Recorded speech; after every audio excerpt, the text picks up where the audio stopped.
Hey, what's going on, everybody? Welcome back to another episode of the MindShare Podcast. This show is sponsored by Kits Keep In Touch Systems, a two-time international award-winning marketing suite for sales professionals.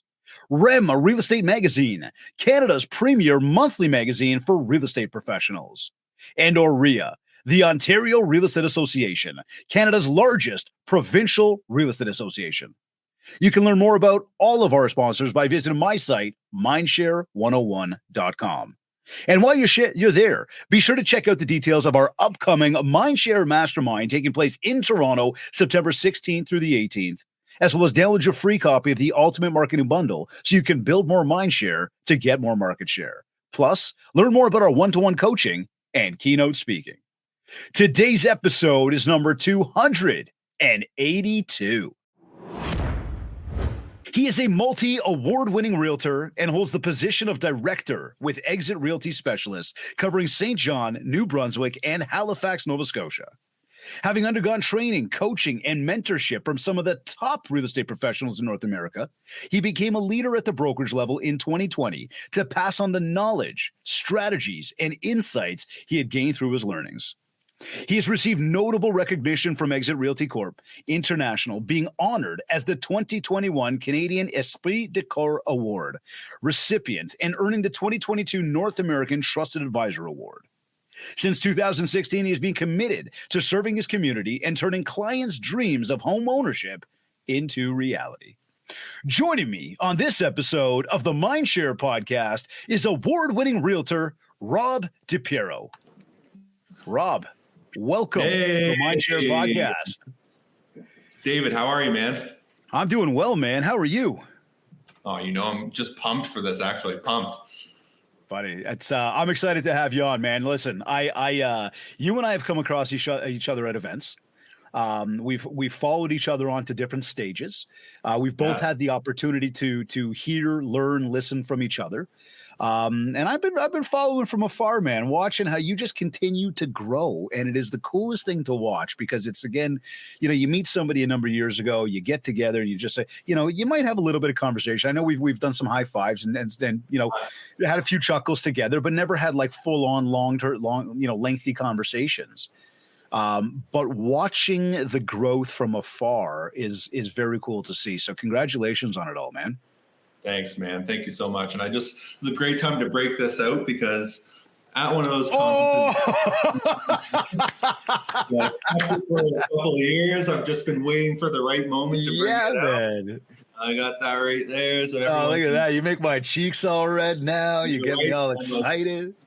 I've had the privilege of listening to you speak at a couple conferences as well and just go up and kill it and show people what you do. And likewise, it's just been awesome watching you grow and give back as well and do the things that you do. Well, buddy, listen, this is why we're here. That is one wicked hat. I really like that. So nice job with that. That was cool. If I wear it, I hear you, buddy. I hear you. So tell me, looking around and market-wise right now, it seems there is a lot of pent-up optimism out there, and I know you are out on the East Coast of Canada, us in Toronto, and I know to the west of us, at least as we move over to across the landscape towards the west again, right out to BC. We're finding there's different markets within the country, that's for sure, as there always would be. How are you finding the market in this first half of 2024 right now? Well, for us here on the East Coast, we're definitely still in what's called seller's market. There's lots of pent-up demand, low inventory. We're still seeing lots of homes go into multiple offers. So similar to what you guys saw in Ontario for years and years and years, there's certain strategies that go along with that, certain challenges that go along with it as well for the public and for real estate agents together. But we're in a very, very healthy market. We have seen we've seen volume kind of dip down around 30%. So that's a huge drop for people in sales. But a lot of that is really being caused by the lack of inventory, the interest rates. And more than anything, I think what it is you can boil it down to one word, which is uncertainty, right? There's a lot of uncertainty that's out there. And that's why we need people to step up and go out there and help serve people and make their dreams come through buying or selling real estate or whatever that means. It's a real important word you just used about serving people. I think that as the market got incredibly hot back in sort of the 2021, 22 kind of areas, a lot of that almost went out the door. The serve wasn't really there. This was very much more about, hey, if I throw sun on the lawn, 30, 60, 90 seconds, the house sells. I'm off to the races, off to the next property. And I'm really not, I'm here for people, but I'm also here this is a moment to make money. And don't get me wrong, I love money. So to anybody that was out there making money in that time and is obviously still making money, good. I like it. I think we got to remember, and I'll throw this in, but we'll get to it later in the convo. This is to me the same idea where people are like, I'm going to get leads, right? Whereas I like to use that word and say we're not leads. We are people. We are homeowners. We are husbands, wives, fathers, mothers, whatever, like mortgage holders, treat us as people. And when you're in a mindset of serve, you can understand who's on the other end. So I think that was a big word. But tell me, I know you guys are in a seller's market right now. I think as we look at pent-up optimism across the board and think spring market, think are rates going to come down? Do we think at any point that we're going to get back to this really, really heated market, or do we think that we've seen the tides turn right now for the next few years after what were some, again, very historic highs? Well, I think that one of the things that I've learned through the years is that the market really is between your ears, right? So whether the market's a seller's market, balanced market, buyer's market, for real estate agents that are watching this, the market really is between your ears. And I think it was actually you that said this at one of our Atlantic sales rallies a few years ago that, this is not a buyer's market. This is not a seller's market. This is a professional's market. Was that you? Yes, sir.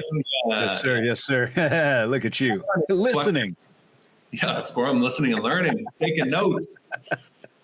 But, with the election cycle going on and everybody's attention going to that, there's a lot of noise out there with interest rates, with everything that's going on. I don't know how the market will perform. But what I do know is that there's people out there, they need to move. They need help doing it, and they need professionals to help them do that. And one of the things that I've learned through my journey in real estate is that, and I say the real estate market is between your mind, is people really move for the same reasons over and over and over again. And although the market does dictate that, what it doesn't dictate is the reasons that they move. And, it kind of makes perfect sense when we talk about it. People move for 5 reasons. First one is they need more space. Their family's getting bigger. They got married. They're having kids. Second one is their family's getting smaller. Maybe they're getting divorced. Maybe the kids have left home and they have too much space and they're not using it now.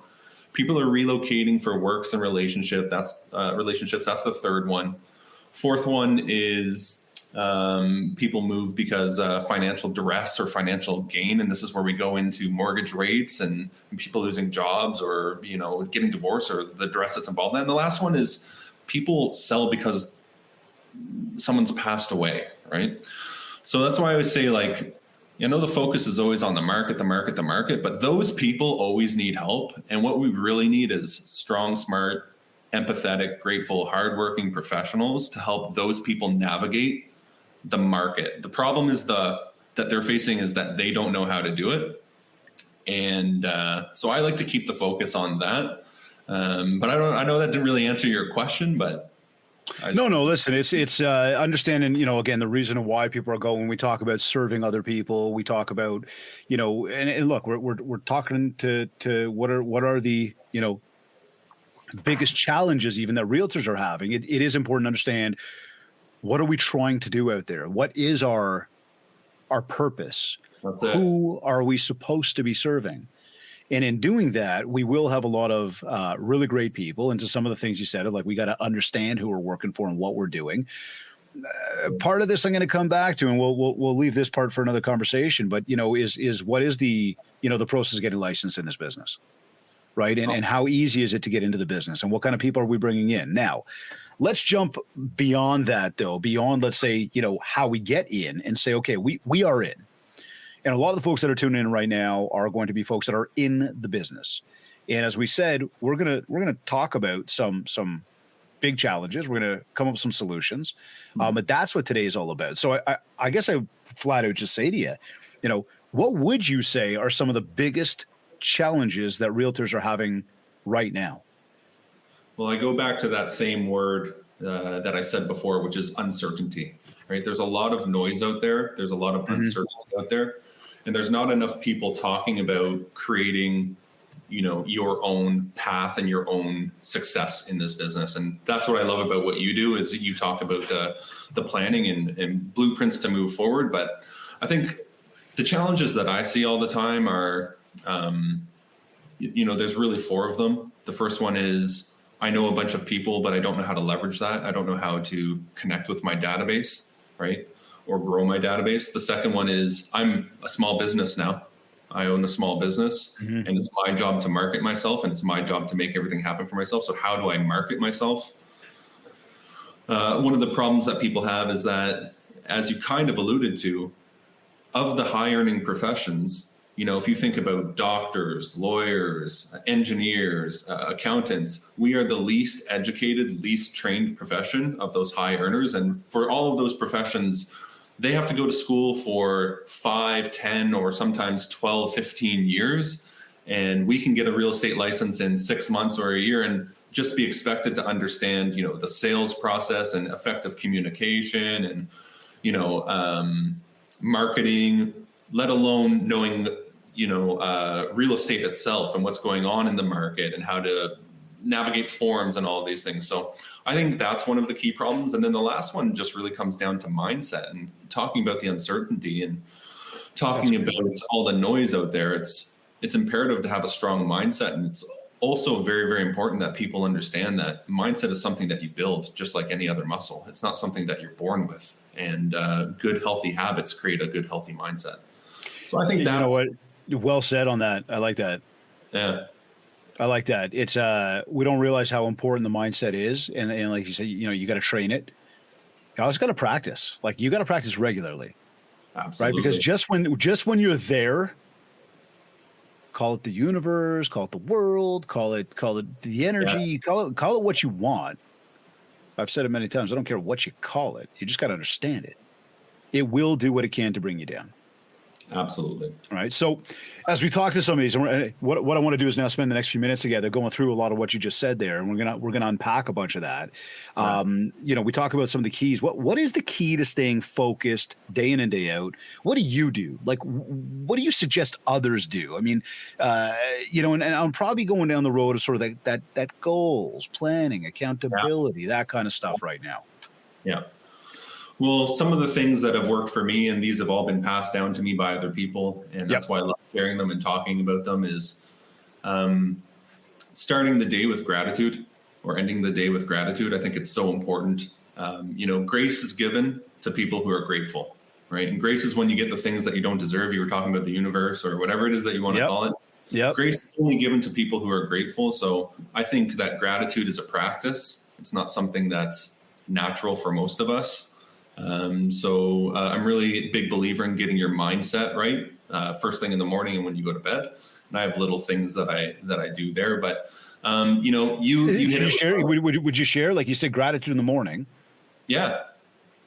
So, and I'll tell you, I'm big on that. That's something that I do right off the top. Sure. To me, gratitude is absolutely huge. Sure. I've done different things through the years, but right now what's working for me is just on my drive to work. I always think of things that I'm grateful for. So I'll think of 3 things. So I have to think of either 3 people or, I'm grateful for health, all the things that anybody could have, but I have, right? So, like the health of my children or, having a beautiful wife, like living where I live in a peaceful country where I have all of opportunity. It sounds kind of funny, but I mean, I don't deserve that more than anybody else's. That's something that's been given to me. So just taking time to acknowledge that. Prayer is requesting to the universe what it is that you want. And every time that we pray, you're essentially saying, I want this, right? So that's something that's really, really helped me. My life completely changed around in 2018 when I made the decision to start saying kind words to myself, right? So inner talk, I really believe in. Ooh, interesting. In inner talk and choosing to say kind words. And sometimes that's very, very hard. Because, the way that our brains are wired and we're wired to stay safe and all of those things. But I made a choice then that completely changed my life. And if anybody gets anything out of this today, that's what I hope that they get out of it, is to make the decision to say kind words to themselves. But I think, you know, it's an interesting one. Sorry? It's just an interesting one. Like it's that self-talk, right? And I don't know if you listen to other podcasts, but there's a good one out there right now. I love Terry Crews. I don't know if you know who Terry Crews is. Potentially heard the name. Brooklyn Nine-Nine. He plays the big. Okay. He said something, and you know, you believe whatever you believe, but he said, why is it that when we speak the words that God speaks to us, it sounds narcissistic, and when we speak the words that the devil says about us, it sounds realistic? You know, and I was like, oh, that's a really good question. But is that a mindset thing right there? Oh, absolutely. Okay, absolutely. I think so. You know, look, we look at the top and bottom of the day in terms of, you know, staying focused, really being in the moment, understanding who we are, what we need to do. What about staying organized each day? Do you use a to-do list? Do you use a calendar? Do you just fly by the seat of your pants when you're doing stuff and like trying to hit up those top 3 priorities? Like what's the method that you use, and why have you chosen to go that direction? I think this is a big one for people because, again, absolutely, the simplicity of scheduling, it really is simple. The complexity of scheduling, it really is complex. That's it. But I can probably say a couple things here. This is all learned behavior for me. Probably that same year, I was taken aside by a very successful real estate agent. He does about 130 transactions per year in our area. Very successful, and he really hammered down goals, plans, accountability. Okay. So breaking down a year, breaking down a month, breaking down a day, and then putting actionable items and putting action behind those things. So what you're talking about, a schedule or a blueprint of your day. So I've been doing that since 2018, and it's been one of the great contributors to the modicum of success that I've had. And I really believe in having a scheduled day and time blocking. But one of the things that I've recently discovered, and I've been doing this about for almost a year now, and this came from a coach that I had hired, was having daily non-negotiables. And daily non-negotiables are a little bit different than your goals, plans, and accountability, because that gets you to your goals that you want. And non-negotiables, daily non-negotiables, are essentially, who do I need to become to accomplish those goals? Right. So it's more. What would be an action to that then that you'd fit into your schedule? Yeah, sure. So I start off the day, every single day, with reviewing my goals. Right. So I review my goals 365 days a year. And I have it saved. It's on my screensaver on my phone. I don't know if you can see that. It's on my phone. Yep. So I can look at it every day. That's how I start my day. So when I drive into work, before I get out, I review all of my goals every single day. And then, you know, like, I'm a big believer in scheduling these things. And with these daily non-negotiables, most of them are, you know, things that you can do in 5 minutes. So, you know, posting on social media. I have like drinking water as one of my deals. 100, it's very specific. 130 ounces of water. You know, I have feeding my mind for 20 minutes every day, and I just work this into my schedule, and then from there I can start my day. Love that. You know, going back to what you were just talking about with scheduling, I'm a big believer in time blocking. You know, I really believe if it's not in your calendar, then it doesn't exist. I got to stop you right there for just a quick moment, because this is something that I'm massive on time blocking. To me, it's all about time blocking. I don't believe time management is possible, because, again, my watch could stop right now. Yours would keep going. We cannot manage time. We can empower time to manage us. And that's a big one that I think a lot of people miss. However, I get it all the time from people who go, well, it's the game of real estate. You can't just block time and say, this is what I'm going to do when I'm going to do it. I believe it's possible. Yes, you can. I watch people do it. I watch people have tremendous success. You seem to be on that same train. Tell me about that. Well, this what once again was shared by a very successful real estate agent here in New Brunswick. This person does about 250, 300 transactions a year. And so very, very busy. And I had an opportunity to get close with him, and I had asked him how he do it. And he said he essentially runs a business. He runs the business like it's a business. And what he'd say to me all the time is, when you become an entrepreneur, you don't have a boss, but your calendar becomes your boss. So when you're employed, you have someone telling you do this, this, and this, and this, and this. When we're self-employed, we don't have that. So he taught me this trick of your calendar becomes your employer, right? You follow what your employer says. But he, I told you he did all those transactions, and I just thought, well, that's going to be wild. Right? Yeah. How can someone even do that many transactions? Impossible. But he ran a business. So his listings went on the market on Mondays, right? They only went on the market on Mondays. He knew what he was doing on Mondays, right? He made it to every single sales meetings and home tours.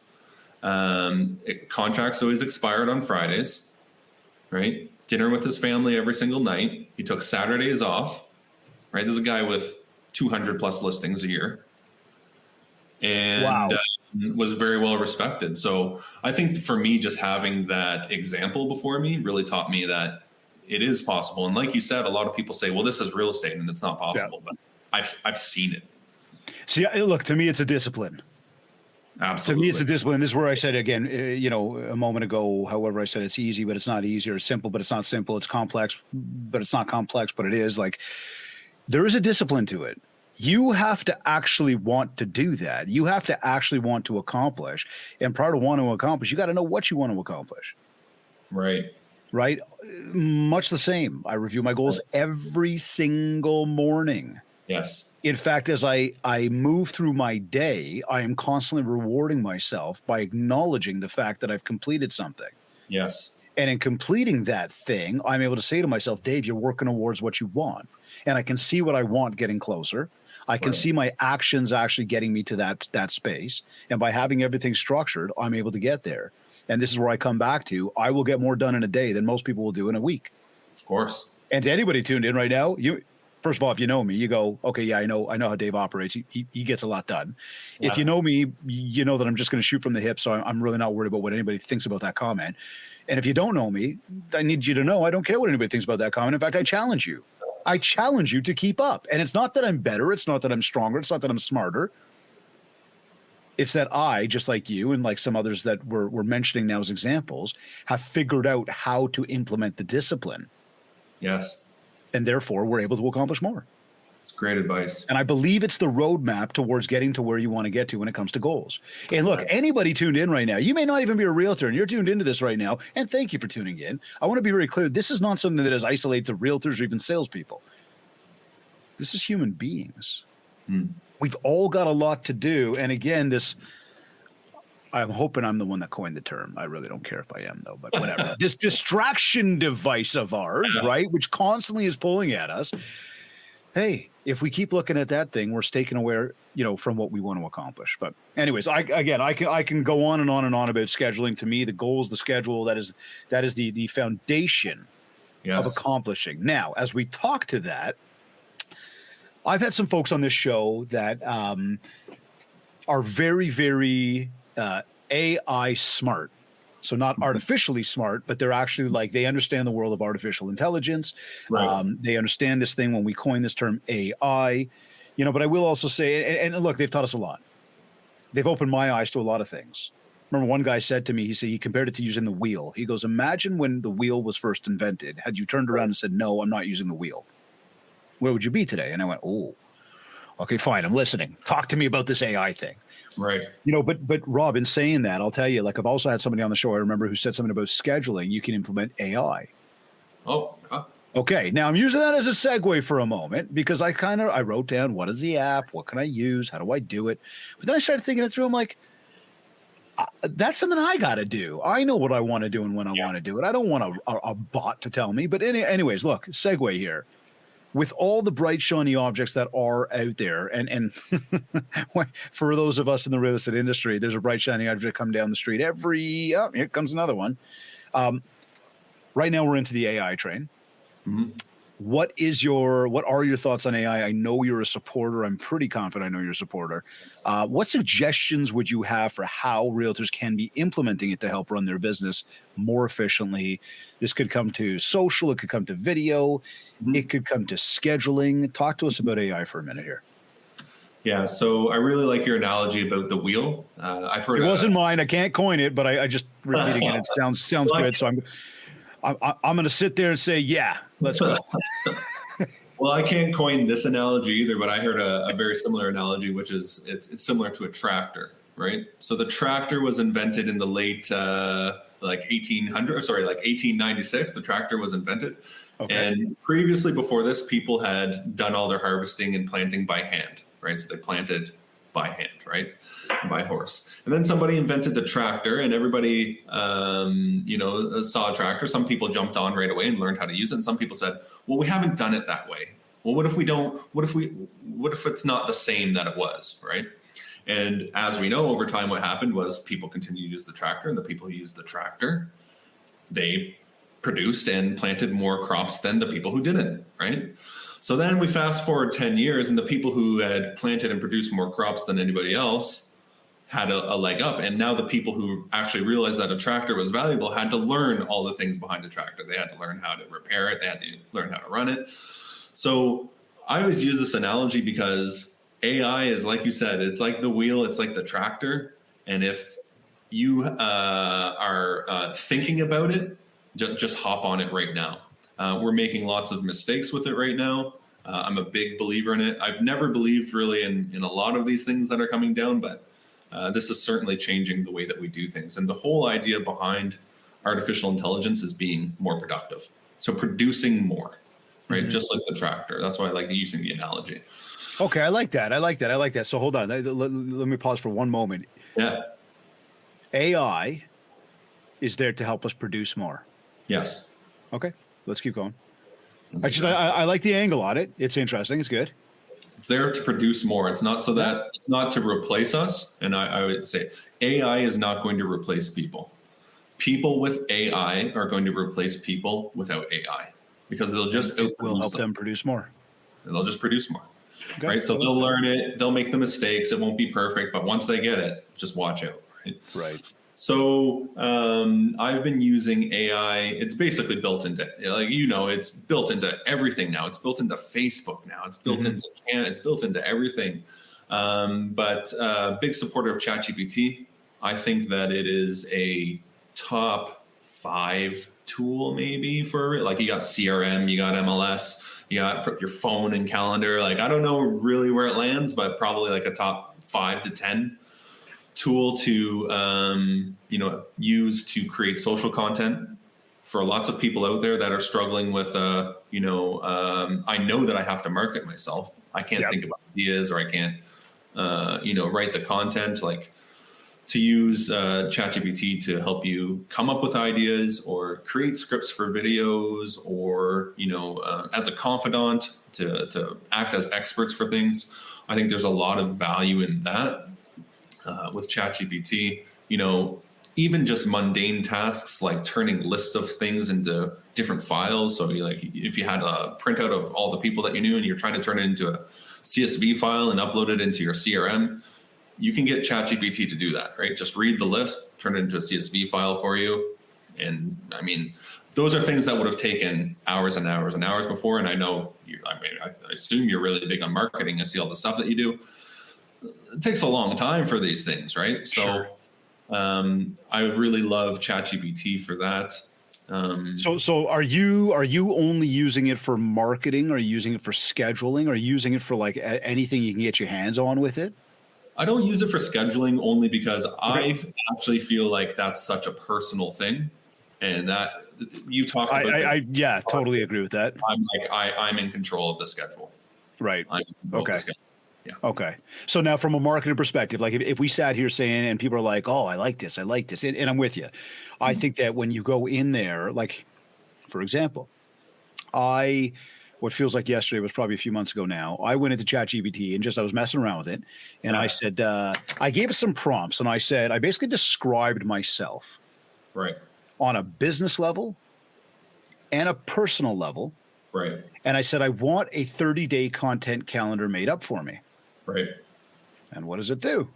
Politely, as it always does, sure, let me help you with that. And it literally printed me out this 30-day calendar. And I looked at it and I said, can you put that a little bit more detail? Yeah, sure. Here you go. Then I said, can you put that in a calendar format for me? Yeah, absolutely. Here you go. And then I said to it, hey, you know what? I'd like to do some video.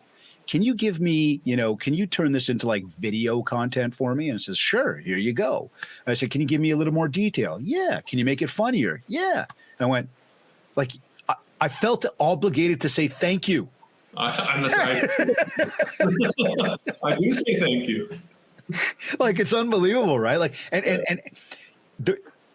anybody that hasn't really taken advantage of it yet, I want you to picture you're sitting at a restaurant right now, and you sit down, and the server comes up, and would you like something to drink? And you order something to drink, and you order water. They bring you water, and then they come back. They go, "Can we get you like a beverage from the bar?" You're like, "Yeah, sure, please." And they go get you a beverage from the bar. Then they come back and they take your order, and you order. They've been to your table 3 times.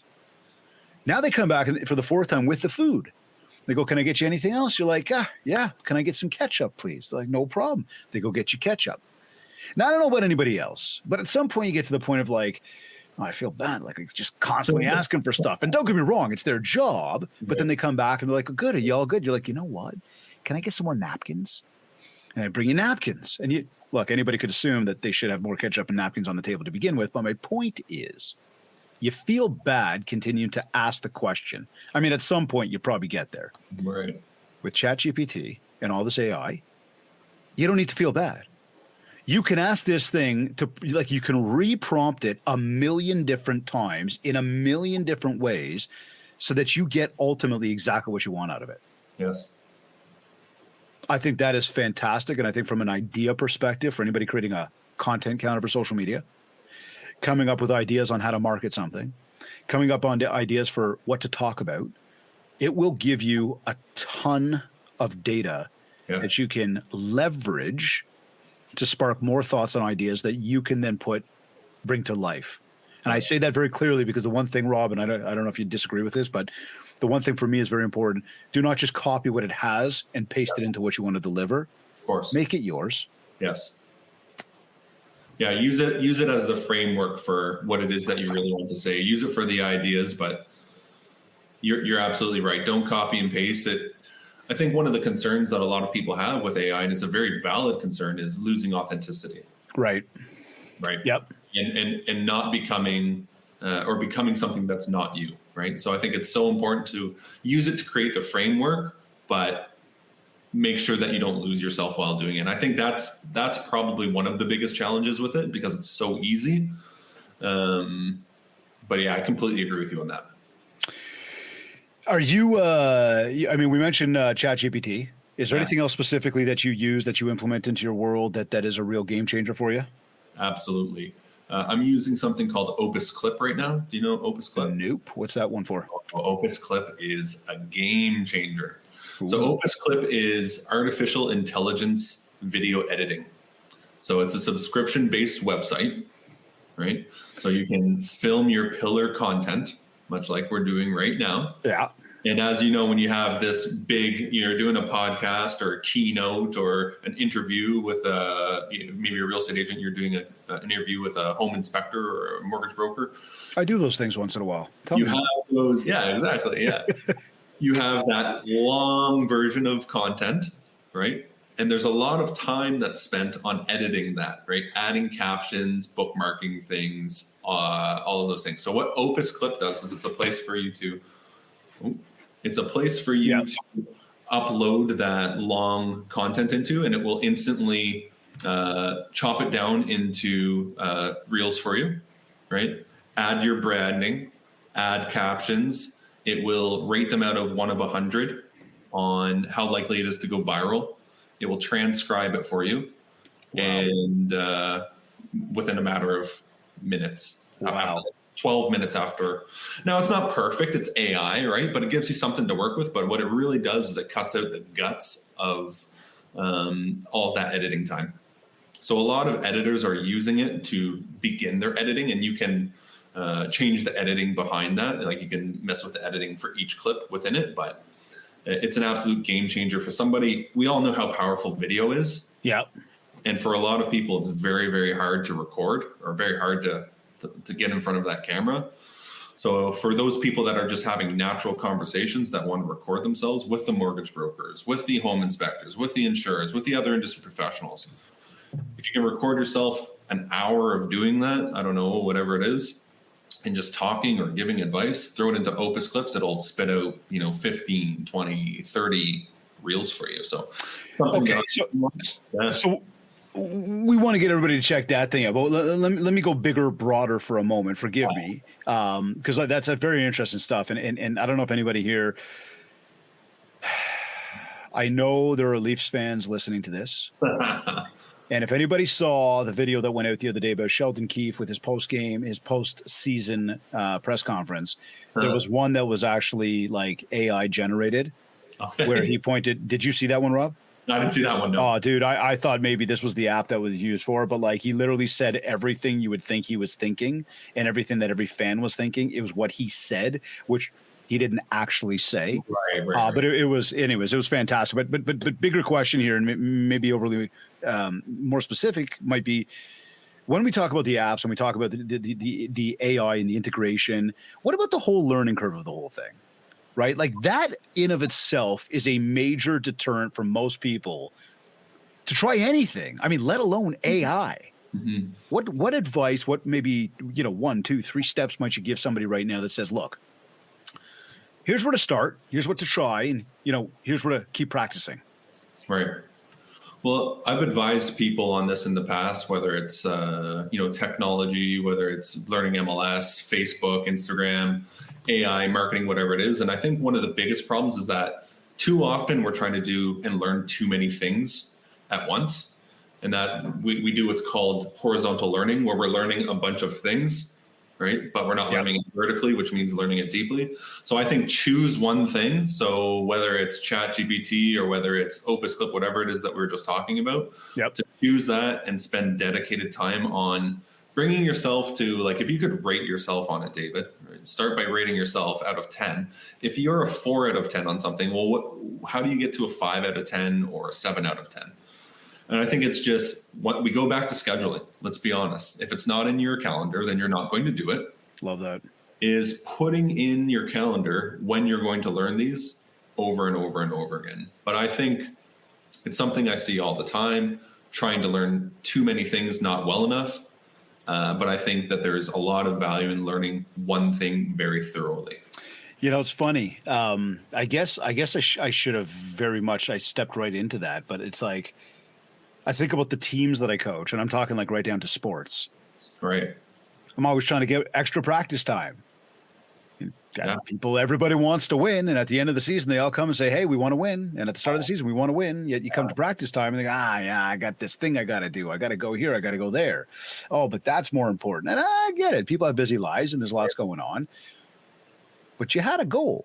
You wanted to win, and the way we get there is by putting in the practice.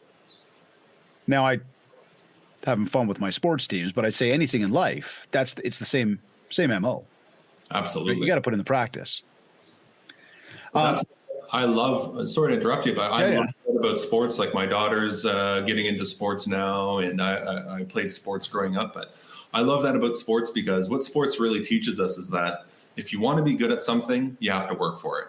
And you can be good at anything. You can be good at anything if you work for it. But if you want to be the best, you got to work more than anyone else. Where, from a business successes perspective, where does most of your business come from? People you know or people you don't know? Oh, people I know for sure. Okay. I really started, I've gotten business 3 different ways. And I transitioned. I started off kind of going everywhere, which is what everybody does. I know, trying a whole bunch of different things. I was a door knocker starting out. I did door knocking for the first 2.5 years. It was one of the best things that I ever learned. Was asking questions and connecting with people. I did internet leads for 2 years, but the past few years, it's 80% Sphere, 80% database, looking after people in the database, and referrals and growing from there. So would you say that forgive me, 80% of the time is spent working your list each day? Oh, absolutely. Yeah, Okay. Time in the list every day. One of my non-negotiables is 5 people every day. Love it. So nice and simple, right? You see, it's amazing, right? Because we come back to the goals, we come back to the scheduling, we come back to the action steps we talked to earlier, and there it is. You want to get more opportunities, and not just you, Rob, but all of us, right? We want more opportunities. Now it's a matter of, well, what are the actions I got to take to get those opportunities? So again, I want to lose weight. What do? Well, the first two things anybody might think of is eat better and, physical activity. Perfect. So if I do those two things, I got to schedule them in. And you even mentioned earlier about like what you're reading and whatnot. We schedule them in. Now the schedule, that if I operated the schedule, I will get those things done. Okay, well, we come back to business and it's like, well, what do I have to do today? Well, you got to make some calls. Well, to who? Well, we've just acknowledged, and I continue to acknowledge, and I continue to say this, and I'm never wrong about it because every single person I talk to always agrees about it. But the list is the mainstay for where we go for business. Yeah. Well, I got to call everybody? No.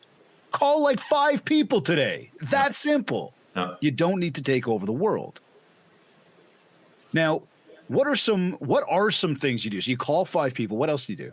Can I touch on that just for 1 second? You certainly can. I always want to touch because a lot of people hear 5 and they think that that's a really low number, right? Right. Yeah. And I understand because I was the same where when you're motivated, what happens is you want to take on the world and you say, I'm not going to call 5 people. I'm going to call 20 people, right? What happens is over time, maybe the first day you call 20 people, but the second day you call 18. And then the third day you get busy, you don't call anybody. And then you make up for the 4th day and you call 22 people. And then the 5th day, you're so all over the place. Maybe you're only calling like 3 people, right? But I've always really, and I don't know if I was taught this or caught on this, but low goals, daily goals are great because you feel good about accomplishing them. So when I say 5 people, that's a 5 minimum. Right? It's a 5 minimum. Like I get my 5 in. If I get them in, I've done my job. But everything over that, I feel great about. Right? Mm-hmm. So I get to go through the rest of my day feeling good about what I've done, and have the energy behind accomplishing those goals. But I really believe in small daily goals, right? And breaking it down over time and repeating them over time. But I just wanted to mention that because I think a lot of times people overlook how those small consistent things lead to bigger prize at the end. Everybody's trying to get to the end game in the exact moment that it happens, and that's not the way it works. It's not sustainable. It's and you're bang on. I love the example, and I'm glad that you brought that up. Like 20 today, 18 tomorrow, because the thing I was thinking was, and then you get nothing out of it, and you go, I'm exhausted. I've spoken to all these people. I spent hours doing it. I've spoken to 38 people over 2 days. I got nothing from it. This doesn't work. That's it. Well, no, it does work. You were working. And that stuff will at some point do something, but by going for such big numbers, you will exhaust and overwhelm yourself, and you will cause yourself to not want to do it anymore. Whereas 5, you're going to tell me you can't get 5 calls done today? Really? Easy. It's too easy. And then there's the reward, because the reward is, and understand, you get this, I believe you do, for everybody, recognize the reward is not what you are hoping to get in terms of getting the deal. The reward was the completion of the task, of the action. And by completing that action, you're going to get yourself closer to getting the deal that you want.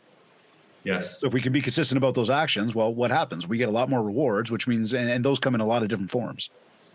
And oftentimes the motivation comes after the task. Like, how many times do you go to the gym, David, and you just like, I don't want to do this. I'm not going to go there. Dude, I am going there after our recording today. I'm headed to the gym. Right.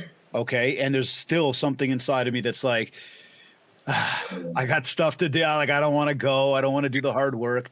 Right. But I can tell you very much, there's another side of me that's like, yeah, man, I love going, because I know the minute I walk out of there, I'm going to feel like an animal. Like I feel good. You know what I mean? And I questioned myself, why was I even doubting the fact that I wanted to be there? The motivation after, for sure. Yeah. So do you send a regular newsletter to your contact list? Yep, absolutely. Okay. I've been doing that since 2018. So every single week sending a newsletter. It's really how I got into video, to be honest with you, was doing a newsletter, but a weekly newsletter with updates. And there you go. Once again, it's all about consistency, right? Well, listen, man, because this is the name of the game for everything. The hardest part. What about your go-to for prospecting? Again, are you a big online lead guy? We talked about AI. We talked about the socials in the video a little bit. I want to talk a little bit more about that. Like, are you a big lead guy? Do you still like to get out there and pound the pavement? Do you do both? Generating new opportunities is always one of the biggest challenges for anybody. Absolutely. What have you found really works? What do you enjoy doing? Well, I think that it's once you get to a point that maybe we touch on this, talk about the database first, because a lot of people say that their database isn't going to buy from them or do it, man. Yeah. Like touch on that first. But I find, especially if you're new and you're watching this, right, there's always that concern of my database isn't going to use me. This is why it's so important to be professional and train and follow a calendar and schedule, because people don't use people that they like. People don't use people. Well, they do use people that they like. Yep. But people use experts, right? People use experts. So, your friends will use you if you're an expert. People who don't know you will use you if you're an expert and if you come across that way. So I think database is a really good one. But I started off door knocking. As I said, I did internet leads. I'm so glad that I did both of them. Completely, blew up my database. I think I did 1,400 internet leads in 2020. Received 1,400. Received 1,400. May I ask how many zeros there were behind the dollar value that you put towards that? Yeah, sure. It was $1,000. Okay. Yeah. $1,000 generated you 1,400 internet leads? Yeah, through Facebook. Okay. May I ask how many of those people picked up the phone when you called them? 10%. So I actually documented all of that. And I kind of imagine you would. Hence why I'm asking the question. But it's good. It's good insight. It's good data. So 10% of that. So you had about 140 conversations. That's it. And what kind of? How many conversations did you have to have with each of those people? Because it obviously didn't come through on the first one. Well, and we were kind of talking about this earlier. And this is why I'm so grateful that I did this and went door knocking, is because what I learned was that, it's not always what you say, it's how you say it, right? And we talked about scripting a little bit before this call. Yep. And what I learned was that there is skill behind a conversation. And what calling all of these people did was it helped me gain this skill of having a conversation with somebody that I'd never met before. So I'd say early on, I would have to call people over and over and over again. And I'd have, like, if I didn't call them I'd have to call them 3 times before I gave up on them. But the better I got at these conversations, and the more I did it and the better I got at things, I realized that it was just as important what I was saying when I was introducing myself, my tone, the cadence of the conversation, slowing things down. So I think that a lot of times people focus on these hard numbers, these hard data points, and there's value in that. But I always encourage people, there's a lot of value in building skills, and language and sales process is absolutely a skill that real estate agents need. It's not talked about enough. So I know that didn't really answer your question, and I'm trying not to not answer all of your questions, but that's no. Listen, it's good conversations, great insight. Because again, a lot of this stuff, they're not black and white questions. Yeah. Right. There's definitely a lot of depth, and in some of it, we're staying surface level in the essence of getting a bunch of content through on the show to spark thoughts and ideas for people. The reality here, Rob, you and I both know much of the topics so far that we've discussed today could be one question turned into an entire show. Oh, absolutely. Right. And that's the thing that I also just want to clarify for everybody is, it's nice to get into the nitty gritty. Again, this is why we have training courses. This is why we do coaching. This is why we offer up so much of the additional content that's offered. Yes. To really help people roll up the sleeves. Yeah, absolutely. Now you mentioned about the leads, and again, looking at that from online lead generation, looking at that as door knocking lead generation, because again, they're both lead generation, doesn't have to be online to be a lead.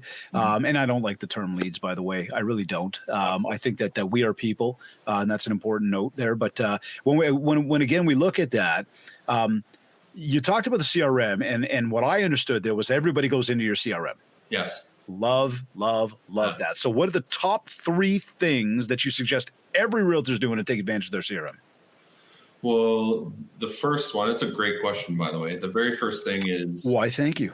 Why, thank you. First one that comes to mind, this is right off my head, is to work in it every single day. So we go, once again, back to scheduling. Yeah, cool. You know, if you have a CRM, you should be working it every single day, or at least 5 days a week.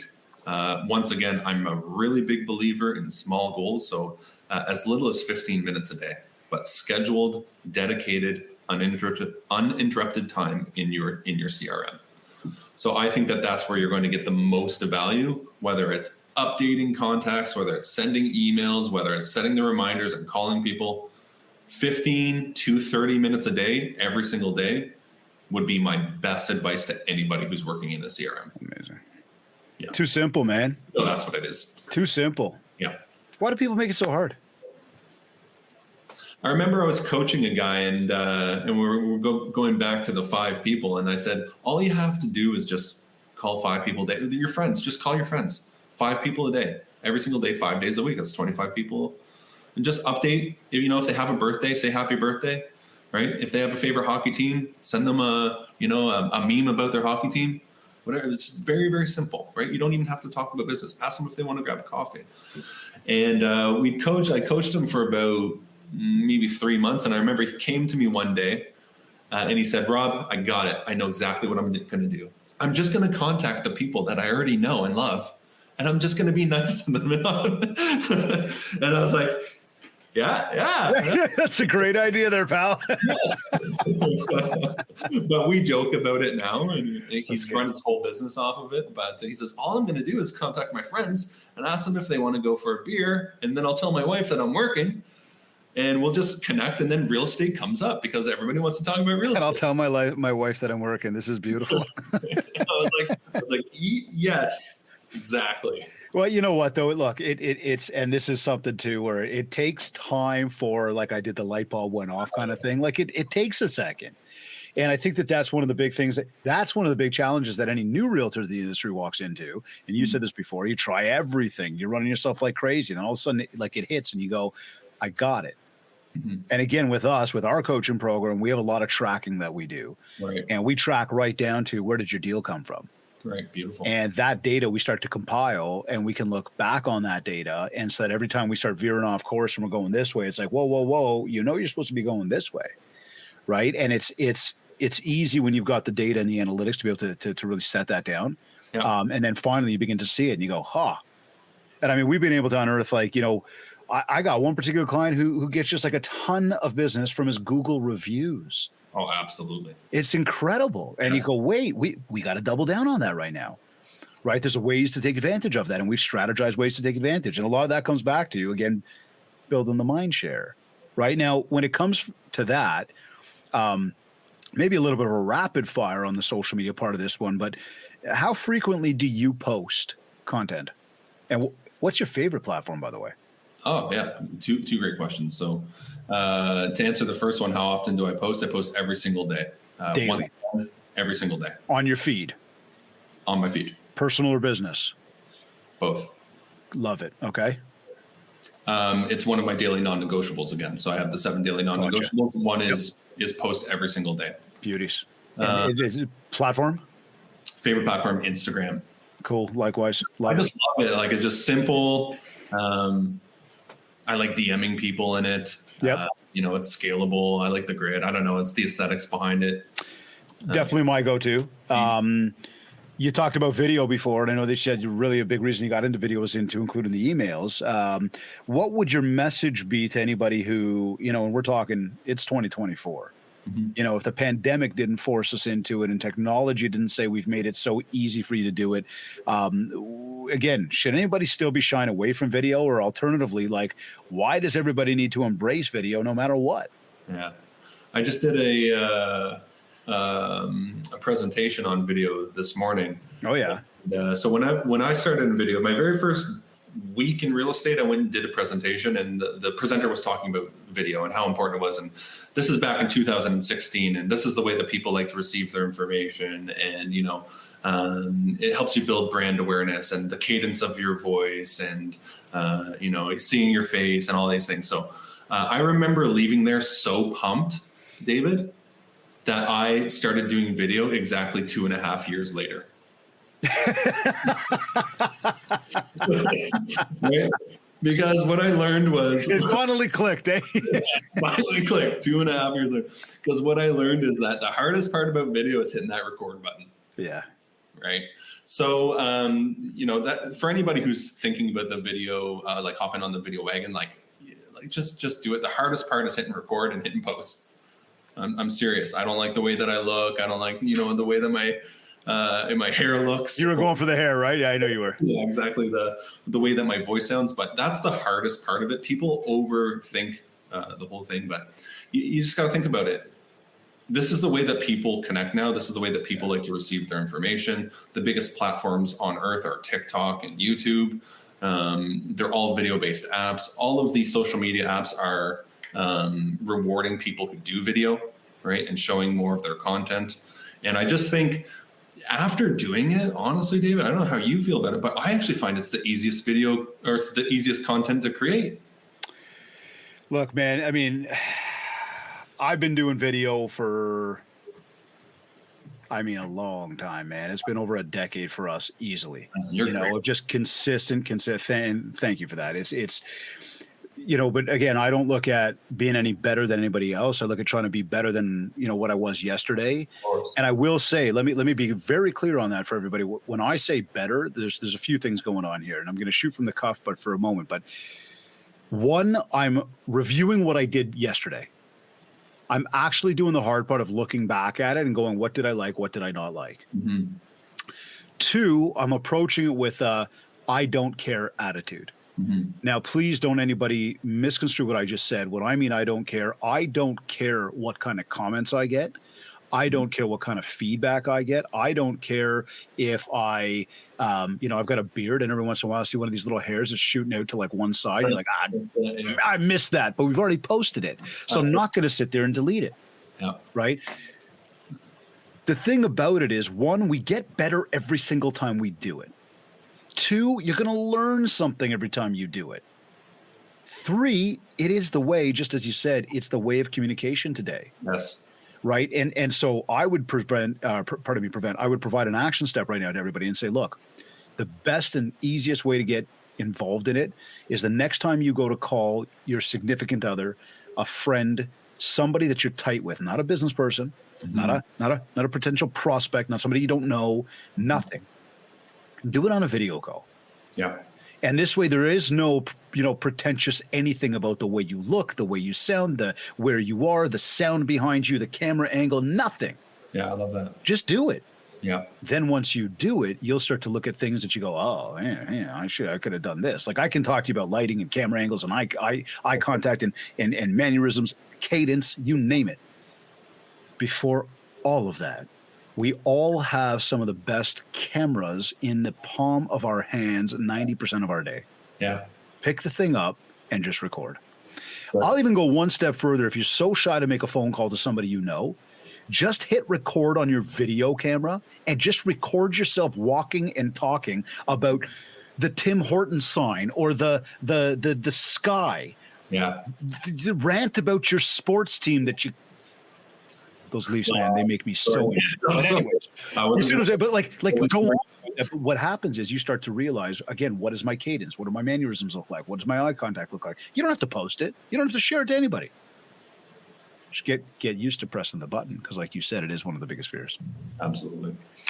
Now, okay, a few more minutes here because I got two other things here that because I feel like if we don't hit these when it comes to, again, solutions to the biggest challenges that realtors are facing, we're just missing two key elements.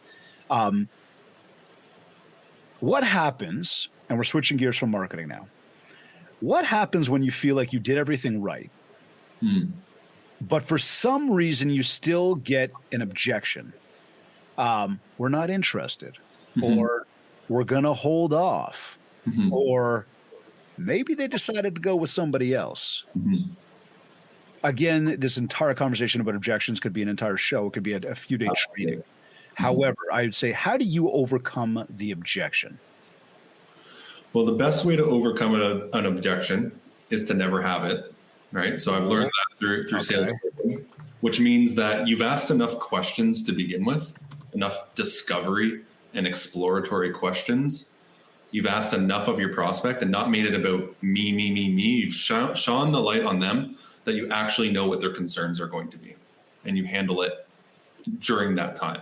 So that really is the best way to overcome an objection.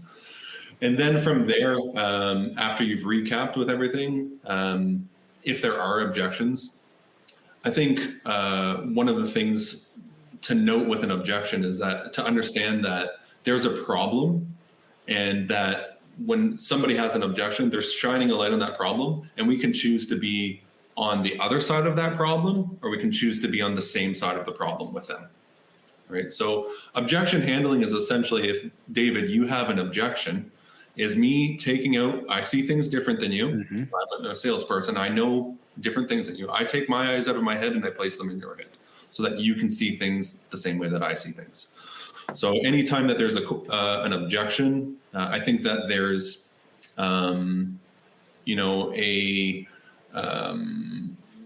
people may feel hurt behind it, or people may feel like, well, that's not really valid. But the very first thing I tell anybody who's coming against objections is to validate the objection. So if you had an objection and I just really don't know if this is the right time for us, go on the same side of the problem with you, and I'd say, completely understand. A lot of people say that. The truth is, a lot of people say that.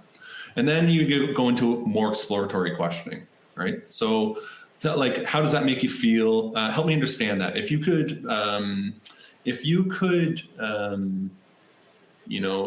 had a magic wand, you could have it any way that you want it. What would that look like for you? Right. And ask more questions around it. And I think the reason that I say that is because often, too many times, what happens with objections or with sales in general is that we solve the problem too quickly without understanding the people. And, it takes an extra 15 seconds to ask a question and understand what's behind the problem that you're actually solving.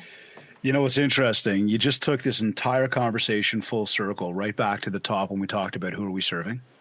Absolutely. Right? Because now you look and say, if I put myself in your shoes as you say that, I can now more clearly see what's actually going on, as opposed to not necessarily listening, only hearing, and then serving up, well, here's what the solution should be, which is not necessarily serving the person who's got the objection and what their actual issues are. And so, as you're saying, a lot of exploratory questions, we're probing, we're asking open-ended questions, we're digging deeper. Yes. And the deeper we dig, the more we're going to learn. Yes. And then love that approach. Then you solve the problem. Yeah, love that approach, man. So with all that said, as we look at we look at the market, we look at the economy, we look at how much taxes we're being taxed on in this country. I mean, we look at so many things going on out there. There's always going to be challenges. And I know that off the top again today, as we again full circle here, we talked about mindset and gratitude. Keeping a positive mindset, so important. How, and maybe we've answered this already, but I guess it's that idea around keeping a positive mindset, ready to problem solve versus somebody who's ready to give up. Again, the calls didn't work. The conversation, they had an objection they didn't want to buy. Anything that goes out there, I guess. How do you, Rob, develop and build your belief system? What kind of effort does it take, or even what actions can everybody take to do the same?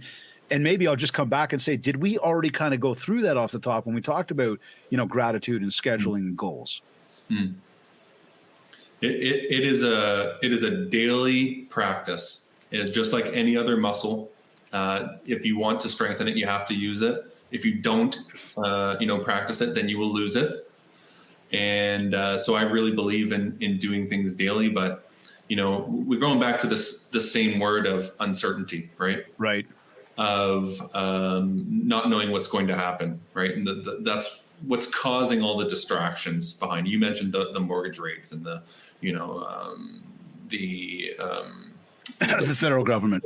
Sorry. I mean, everything that's going on. And so I really believe that real estate, you don't try real estate, it tries you, right? It's a gut check. This is a gut check that you're in. You have to think long term. You have to think, people that do well think in decades, right? They don't think in days, they think in decades. So having that long, and it's hard to do when, you got, someone biting at your feet. But I just think that one of the things that I've learned is that